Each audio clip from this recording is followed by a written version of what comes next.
Good morning, everybody. Okay, so today there's a workshop I'm putting on. It is my training moves. So it is the specific colors that I choose to paint with in my personal life, as well as clinically, no matter the case I'm working with, no matter whether it's autoimmune, neurodegenerative, or chronic, or acute injury, or pre or post surgery, what have you. It is part of the training essential that are part of essentials that humans need to tend to. Moving our bodies in a deliberate fashion at varying degrees of intensities and volumes from hands to feet is one of the most critical ways that we increase our energy budget, our currency for the experience. If we want to experience food, it's coming from this currency. If we want to experience emotions and feelings, it's coming from this currency. If we want to experience change or relocation or chasing a passion or prepping for some receivership of something, it's coming from this currency. And so the last workshop I did, October 10th, was 6.5 hours of the essential of training, true training, strength, the tissue of muscle. It was the hows and whys, 6.5 hours of the stuff. What it didn't provide were these whats, these items of selectivity, these colors. The previous one and all previous workshops were a teach you how to paint sort of a thing. These are the colors that you would paint with. Again, an artist doesn't just use red, they use their version of red. So that's what today is going to cover. Now, because the patterns I utilize in my life and clinically, plus the options underneath each pattern, there's like 250 more. If I were to sit down and look at all the ones I've used that I still support now, that supply the biggest return for investment, and that are safe and that people can do, minimal equipment, any place, anytime, in a hospital bed to a mountaintop, any version, male, female, high energy, low energy, gentle to aggressive. It's every person falls into this. It would have taken 7 hours. So I split it up into a series. This is the first part. This is going to be calf jumps and spinal hygiene. We're going to revisit that on executing them, how to do them, a starting point for you with them, and then the upper body patterns, which is crawl, press, plank, bridge, and hang and climb. I think there's between 70 to 80, and I may riff in the middle. So I have to perform these. So it's going to be about 2 or 3 hours. So I've been prepping to get ready to even do these. So this is going to be gnarly just for me. But and then everybody who attends the live or registers gets the replay for at least 21 days. And then how you go ahead and record and document and itemize and put these into categories to save for future time so you can use them and apply all the principles from either last workshop or previous workshops or future ones on how to use them. Now, I want to make something very clear. I was going over just how to even execute some of these things, and there are so many details I could do if our goal was to get good at these moves. The goal is not to get good at these moves. The goal is to get good at interpreting and understanding and engaging in life.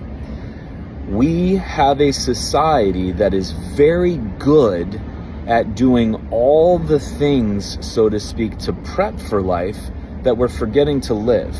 So we have so many people that are so good at training, and that could be their life, and that's fine, but they don't know how to live. And how do you know this? Because when they become symptomatic or injured, they're at a loss. They don't know where it fits in the essential of their rules and laws of life. We see it all the time with food. People are so good at food, but they don't understand nourishment. They don't understand nourishment in life. And then when something shifts, they're sitting there with these skill sets of, I'm an expert in food, and you don't know which way to go and which direction you're in, and you're just spinning in space trying to go, what do I do now? I was so good at food, or we're so good at meditating, or we're so good at being grateful, or we're so good at light consumption, or we're so good at rituals and habits and routines. We're so good at all this, but we're forgetting to be good in life. And good in life is feeling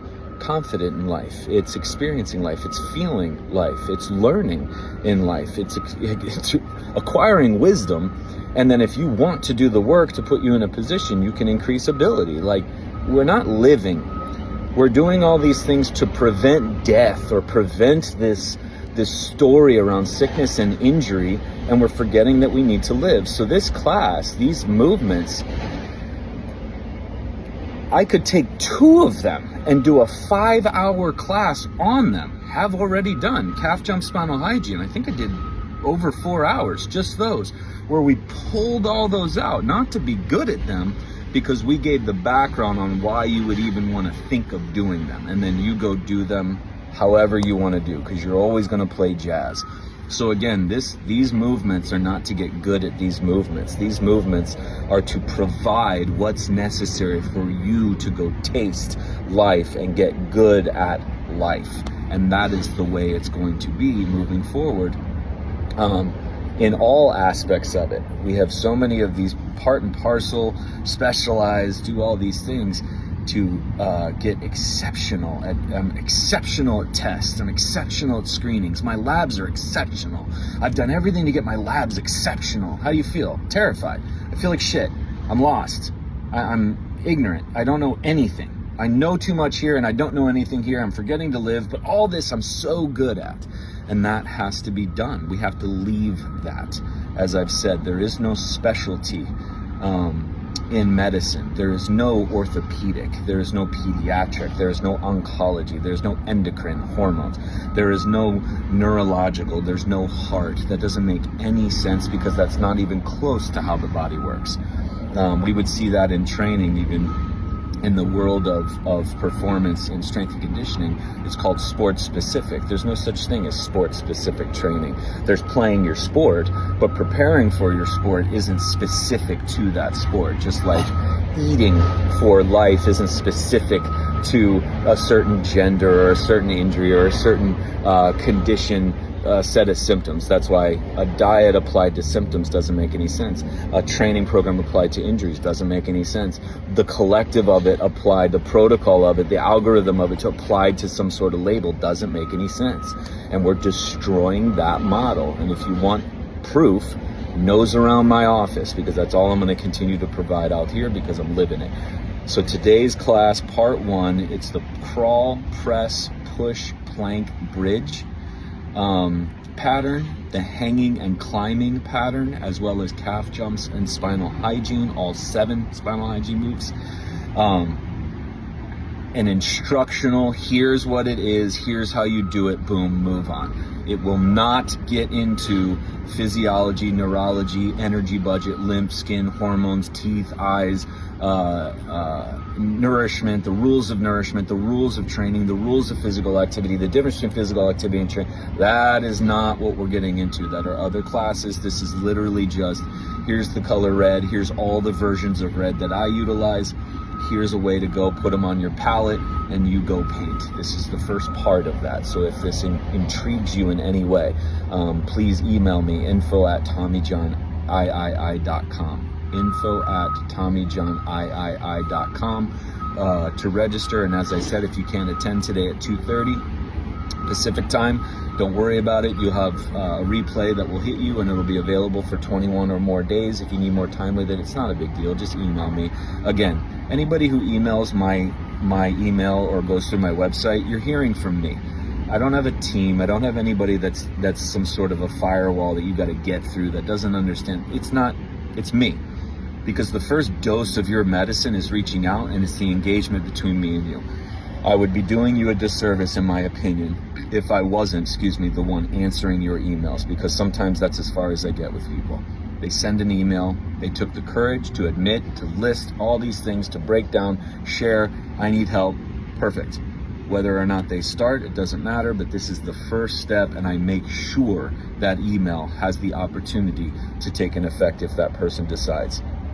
And that's, again, part of the driver behind these workshops. It's continuing education for people who have worked with me.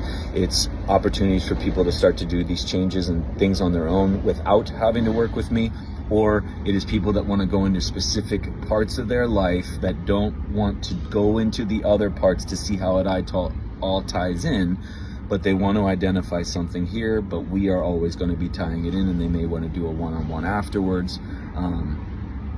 Again, there are specific aspects to life, but to isolate a specificity into cures and prevention and fixes and remedies. Because if you're going to talk muscle, you got to talk energy. And if you're going to talk energy, you got to talk light. You're going to talk light, we got to talk rest. You're going to talk rest, we got to talk. You have to circle it all. And it is not coming from a starting point of the body being wrong, sick, diseased, pathological, injured out of randomness, or a fixed treatment, cure, or remedy. Ever, ever, ever. Because if I gave all this stuff from that starting point, you would still be sitting there with the body going, I need you to see this here.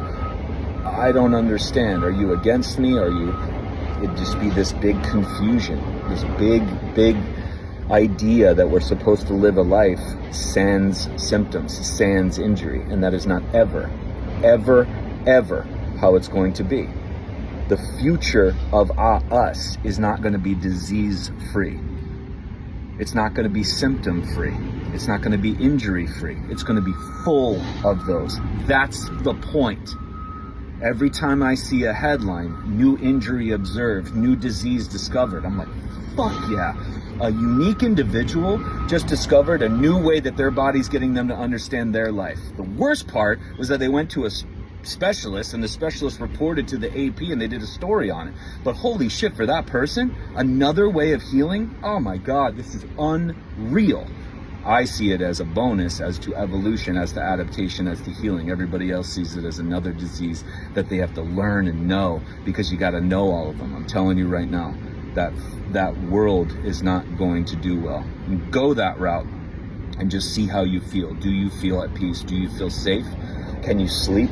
Or are you just waiting for the next morning to learn more about all these things that are wrong, and these stories of how you're wrong and your body's wrong? And if you don't do all this stuff, it's going to fucking attack you. It's going to break you down. It's going to fail you. It's going to ruin you. It's going to ruin your relationship, ruin your life, ruin your passions, ruin your jobs, ruin everything. How dare the body?